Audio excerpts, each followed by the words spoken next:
పవన్ కళ్యాణ్ చూపించి ప్రభుత్వం బొమ్మ చూపిస్తుందని ఆరోపించారు మాజీ మంత్రి పేర్ని నాని. కులపిచ్చి కుల అవసరం ఉన్నది పవన్ కు అని అన్నారు. చంద్రబాబుకు ఊడికం చేయడానికి ఉన్నారని విమర్శించారు.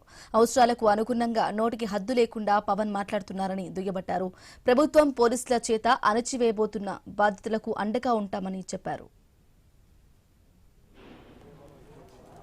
గొంతు వినిపించలేనటువంటి సామాజిక వర్గాల యొక్క బాధల్ని కష్టాలని కూడా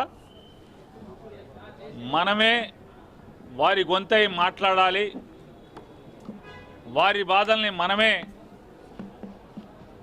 ఎత్తి చూపాలి, గొంతై మాట్లాడాలి అని చెప్పని ఈరోజు తీర్మానం చేయడం జరిగింది. ఎక్కడ టాస్క్ ఫోర్స్గా ఏర్పడి